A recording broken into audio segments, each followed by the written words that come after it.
ഒരു യൂത്ത് കോൺഗ്രസ് നേതാവ് തൂഫാന്റെ തലപ്പത്ത. എന്താ തൂഫാൻ? രമേശ് ചെന്നിത്തലന്റെ ഏർപ്പാടാണ് പോലും തൂഫാൻ. നല്ല ആളെ പിടിച്ചിരുത്തി. ഞാൻ നിങ്ങളുടെ ഒരു ഭക്ഷണ വിതരണത്തിന് വരുന്ന ദിവസമാണ് അന്ന് ഈ തൂഫാന്റെ വീട്ടിൽ ആള് കയറി. ആര്? എക്സൈസ് കയറിയപ്പോ പൊതിഞ്ഞു കെട്ടിയ നിലയിൽ 2.5 കിലോ ബീഫല്ലോ, കഞ്ചാവ്.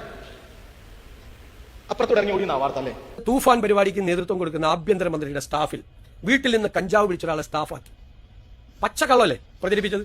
അങ്ങനത്തെ ഒരാളെ സ്റ്റാഫിനെ വെച്ചിട്ടില്ല, ഇപ്പോഴും വെച്ചിട്ടില്ല, അതിനു മുമ്പും വെച്ചിട്ടില്ല, ഒരു സമയത്തും വെച്ചിട്ടില്ല.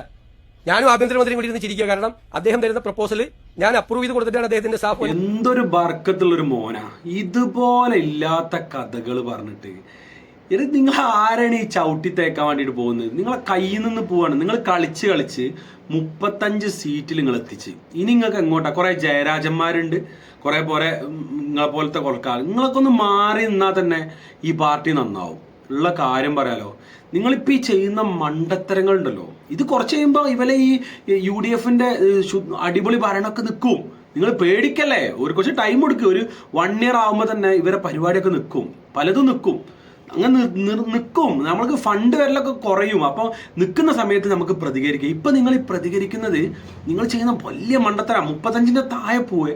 ഞാൻ സത്യസന്ധമായിട്ട് പറയാം, 5 വർഷം കഴിഞ്ഞിട്ട് ഇതൊന്നാമതേ ഇപ്പൊ പഴയ പോലല്ല. കംപ്ലീറ്റ് വീഡിയോയും അതുപോലെ നിങ്ങൾ പറയുന്ന ബൈറ്റുകളൊക്കെ അവിടെ സേവ് ആണ്.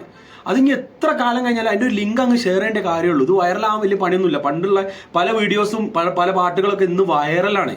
അതുപോലെ നിങ്ങൾ ഇന്ന് പറയുന്ന കാര്യം നാളെ പൊന്തും. അതുകൊണ്ട് നിങ്ങൾക്ക് പറഞ്ഞുതരാം, അറിയില്ലെങ്കിൽ പറഞ്ഞുതരാം. നിങ്ങൾ ചെയ്യുന്ന മണ്ടത്തരാണ്. ഉള്ള 35 സീറ്റ് ഇപ്പം ഉണ്ടല്ലോ, അതൊന്ന് മുറുകെ പിടിച്ച് 36, 37 എത്തിച്ചത് ഇത് ബിൽഡ് ചെയ്ത് കയറ്റാൻ നോക്ക്. നിങ്ങൾ ചെയ്യുന്ന മണ്ടത്തരത്തിൽ നിങ്ങൾ പെട്ടുപോയി. എന്തിനാണ് ഇങ്ങനത്തെ എല്ലാ കഥകൾ പറയുന്നത്? പച്ച നുണ അങ്ങനെ വിളിച്ചു പറഞ്ഞിട്ട് ജനങ്ങളെ തെറ്റിദ്ധരിപ്പിക്കാൻ നോക്കുമ്പോൾ അവരതിനെക്കാട്ടി പവറിലാണ് പരിപാടി കൊണ്ടുപോണത്. നിങ്ങളാണ് ഒന്നും അല്ലാണ്ടായി പോണത്.